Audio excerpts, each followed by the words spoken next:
À Virgin Gorda, pour la Carabine Super Yacht Regatta, le nouveau système de temps compensé implémenté pour la première fois fonctionne à merveille.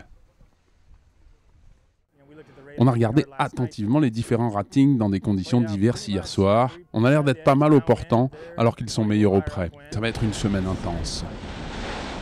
Suite à 3 jours de bataille serrée et titanesque, les victoires au classement généraux reviennent à P2 en classe A et Marie en classe B. Je dirais que ça a été la victoire la plus excitante qu'on a jamais eue. C'est très gratifiant, complètement inespéré et tellement intense. Le dernier jour, les deux classes prennent un départ au portant et tournent autour de l'île dans le sens contraire des aiguilles d'une montre. Moins de 40 secondes séparent les 3 premiers après 29 milles de course. La bataille entre les mastodontes P2, Freya et Cap Arrow est fascinante. Le sloop de 125 pieds P2 arrache une deuxième victoire de manche et empoche le classement général. L'équipage est ravi, je suis ravi, tout le monde est ravi. Comme je l'ai déjà dit, c'est la plus belle victoire de ma vie. Skippé par les Macmillan, The Wave, Muscat gagne l'acte 2 des Extreme Sailing Series disputées à Muscat pour la 3e année consécutive. On a eu une dernière journée très difficile et SAP a navigué nettement mieux que nous. Ils nous ont dominés sur les départs et ont su nous mettre la pression. Après 28 manches courues, seulement 2 points séparent les deux protagonistes, avec les Danois qui mènent d'une courte tête avant le départ de la dernière manche.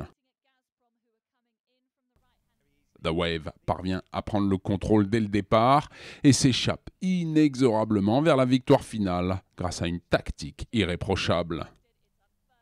Dieu merci, on a réussi à nous ressaisir quand on en avait vraiment besoin. C'est très dur pour les nerfs quand ça se déroule comme ça. Ne pouvant faire mieux que 3e à la dernière manche, les Danois de SAP Extreme Sailing Team manquent la victoire de peu. Ça ira sans doute mieux d'ici une demi-heure. Pour le moment, on est un peu déçus d'avoir perdu, alors qu'on était si proche de la victoire. On a fait tout ce qu'on pouvait pour gagner. Les Danois doivent se contenter de la seconde place de l'acte 2, qui s'est terminé au couteau lors de la dernière manche qui compte double. On sera content de cette deuxième place et on essaiera à nouveau en Chine. La prochaine épreuve des Extreme Sailing Series aura lieu fin avril à Qingdao. Plus de 600 personnes assistent à la remise des prix de la 88e édition de la Bacardi Cup et de la 6e Bacardi Miami Sailing Week. Quand tu viens à Miami pour les régates de la Bacardi, tu sais que ça va être une belle épreuve et une très bonne semaine de régate. Suite à une longue semaine, les Brésiliens Lars Grael et Samuel Conclaves défendent avec succès leur titre obtenu l'année dernière. On est très fiers d'avoir réussi à gagner la Bacardi Cup pour la 2e fois consécutive. C'est assez rare dans l'histoire de cette épreuve. Les J70 disputent 8 manches en 3 jours. Bruschetta, skippé par Maurizio Santa Cruz, remporte le trophée devant 45 concurrents. Un très haut niveau de régate et beaucoup d'animation le soir. C'est une régate très contagieuse et on croise tous les meilleurs régatiers du monde ici. 9 manches courues pour les Viper 640. Jackpot, skippé par Brad Boston, gagne la semaine au sein d'une flotte de 32 bateaux. De par le nombre de concurrents et leur niveau, cette régate est une des plus difficiles à gagner. L'ensemble des participants a déjà les yeux tournés vers l'édition 2016 qui se déroulera dans la fameuse Biscayne Bay. La 2e édition de la Swan Cup des Caraïbes se conclut après 4 jours de navigation parfaite pour les 21 concurrents. La Swan Cup est la démonstration parfaite de la passion et de la joie de régater dans un paradis. L'annexe du Yacht Club Costa Esmeralda, situé à Virgin Gorda, est spectaculaire et rassemble tous les ingrédients d'une régate à succès. Suite à un départ commun pour toutes les classes, les gros ratings partent à l'assaut d'une course de 25 000 qui les emmène à l'ouest de l'île Great Kamanoe avant de revenir à l'île de Necker.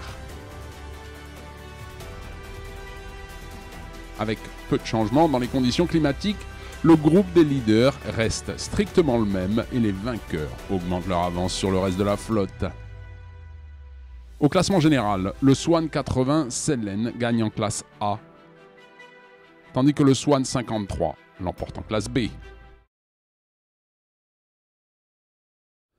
Inscrite dans le cadre de la Journée internationale des droits des femmes, la Women's Cup est un lieu d'échange et de partage entre les générations. 14 bateaux et 28 équipages exclusivement féminins sont divisés en 2 groupes pour des parcours en baie de Pornichet. Qu'elles soient issues de l'olympisme, du match racing ou de la course au large, les régatières viennent ici autant pour se mesurer aux autres que dans un esprit de coopération et de simplicité. Malgré une brume persistante, les courses sont lancées pour le rond or, composé des 14 équipages en tête à l'issue de la première journée. Le vent met du temps à s'installer et donne du fil à retordre aux 70 femmes en course. Le soleil et le vent animent la baie pour la seconde partie de la compétition, notamment pour les courses du rond argent. Le week-end se termine par une remise des prix effectuée dans une ambiance ultra conviviale.